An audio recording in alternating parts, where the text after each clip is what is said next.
مرت قرون طويلة على آخر ظهور للعمالقة بفلسطين. هذه الكائنات الضخمة الغامضة التي يزينها حجمها الكبير والذي يضاهي طولها طول الجبال. الكثير من الغموض والأسرار سنقوم بإفشائها لكم لأول مرة. دعونا نغوص في حياة عمالقة فلسطين، حياة الفلسطينيين القدامى، أصلهم ونسبهم وسر اختفاء العمالقة على يد نبي الله موسى عليه السلام.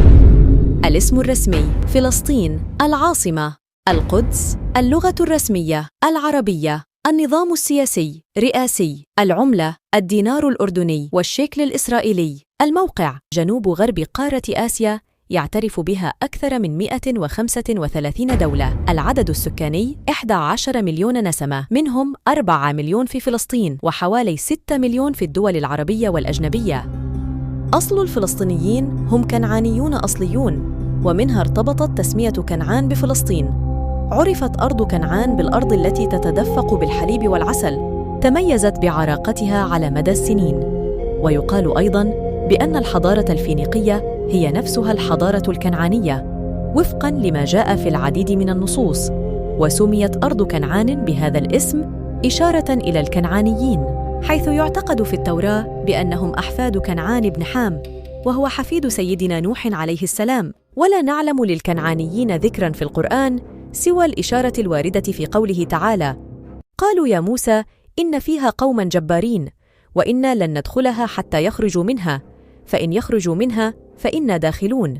يقول ابن كثير في كتابه الذي سماه بالبداية والنهاية، والمقصود أن موسى عليه السلام لما انفصل من بلاد مصر وواجه بلاد بيت المقدس وجد فيها قوماً من الجبارين الكنعانيين أو ما يسمى بالعمالقة، فأمرهم موسى عليه السلام بالدخول عليهم ومقاتلتهم وإجلائهم إياهم عن بيت المقدس، فأبوا ورفضوا الجهاد خوفاً من العمالقة، فحرمها الله عليهم، فسلط الله عليهم الخوف وألقاهم في التيه يسيرون ويحلون ويرتحلون في الصحاري ويذهبون ويجيئون فيها لمدة 40 سنة. ويظهر أن النمرود وجالوت من الكنعانيين، حيث نزل كنعان وهو أكبر أولاد حام بن نوح في الشام، ونزل في جهة فلسطين وتوارثها بنوه، وكان كل من تولى الحكم من بني كنعان يلقب بجالوت، وبقوا على ذلك إلى أن قتل داود جالوت وهو آخر ملوكهم. ومع كل هذا التاريخ العريق، فإن الكتابات عن الواقع الكنعاني في فلسطين تبدو ضئيلة. أسباب كثيرة وراء ذلك، منها أن الاحتلالات المتعاقبة على فلسطين إما لم تهتم وإما سرقت الموجودات الكنعانية حتى لا يتم ربط الشعب الذي يراد نفيه وطمسه عن الخارطة بتاريخ عريق يسبق الوجود الاستعماري.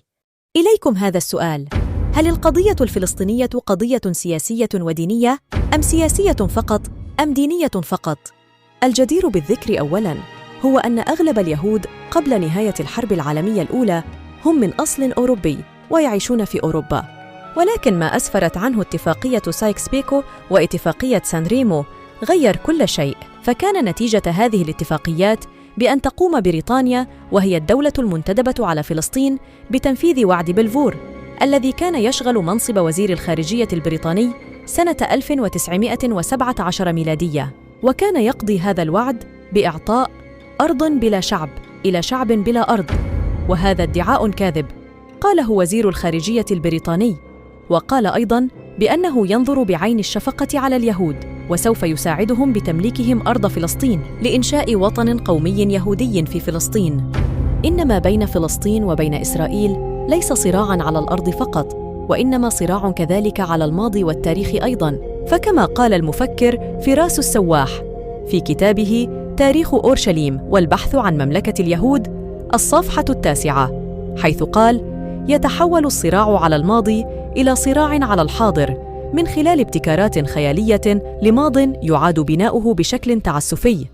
لقد انتهجت إسرائيل منذ أول يوم احتلوا فيه فلسطين خطة طويلة المدى بعيدة الأثر، فأساس مخططهم يكمن في زعزعة أساسيات القضية وأركانها عند العرب، وقد تجلى ذلك أول الأمر في التشكيك بالأحقية السياسية لفلسطين، وكان ذلك من خلال الشبهات التي روجها الإسرائيليون عن الشعب الفلسطيني بأنه هو من باع أرضه للإسرائيليين وتخلوا عنها بمحض إرادتهم.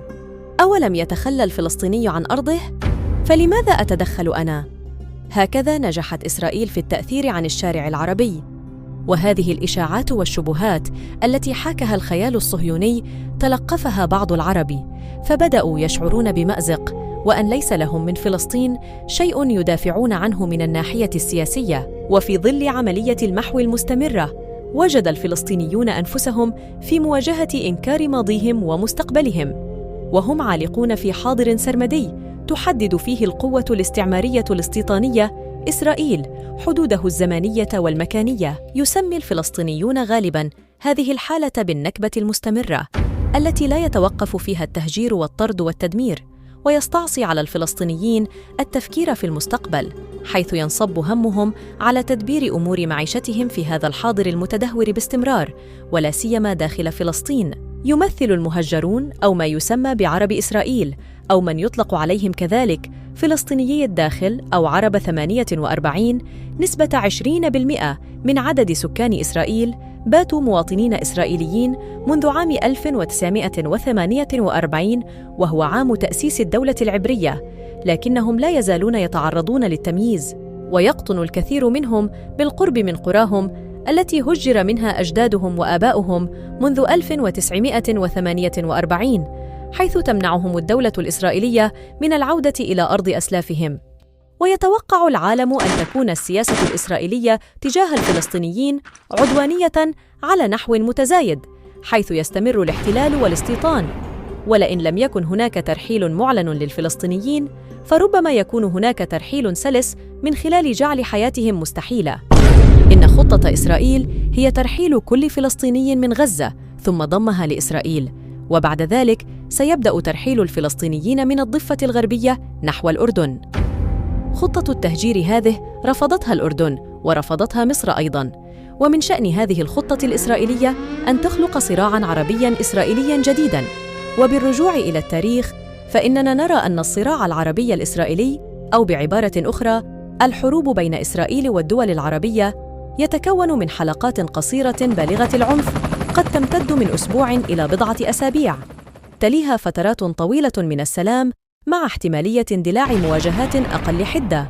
ومن أبرز معارك العرب على إسرائيل هي حرب 6 أكتوبر عام 1973، والتي تميز فيها العرب آنذاك بعنصر المفاجأة، فبعد أن أدرك السوفيات أن الحرب وشيكة، وقاموا بإجلاء مواطنيهم من مصر وسوريا اعتباراً من اليوم التالي، لم يدرك المسؤولون الإسرائيليون حقيقة الوضع إلا قبل ساعات قليلة من بدء القتال، فلم يأخذوا في الاعتبار حقيقة أنها كانت حرباً ذات أهداف محددة، ولم يفهموا مغزى العمليات العسكرية بالنسبة إلى العرب، ألا وهو إنهاء الوضع الراهن وإنشاء سياق سياسي جديد. أما على الصعيد العربي فكان الهدف واضحاً، لكن الترتيبات السياسية غير واضحة المعالم، حيث إن استعادة الأراضي المفقودة كانت تتطلب أيضاً الاعتراف بإسرائيل، وهو ما لم تنوي الدول العربية القيام به. في 2:00 ظهراً فتحت المدفعية المصرية النار على امتداد قناة السويس، وقام المصريون بهجومهم في كامل الممر المائي، وانتشر الجيش الثاني في قطاع القناة والجيش الثالث في قطاع البحيرات. كلل عبور القناة بنجاح ساحق، وأدرج في قائمة أعظم الأعمال البطولية في القرن العشرين. وبعد 24 ساعة من بدء العمليات، تمكن 100,000 رجل و1000 دبابة و13,000 مدرعة من العبور إلى الجانب الآخر. كان رد الفعل العسكري الإسرائيلي فوضوياً، وكانت الخسائر فادحة بسبب عدم وجود غطاء جوي. كانت إشكالية إسرائيل الرئيسية تتمثل في نفاذ المعدات، لا سيما الطائرات والمدرعات، وإلا كانت ستنهزم انهزاماً كبيراً إذا استمرت الأمور على تلك الوتيرة.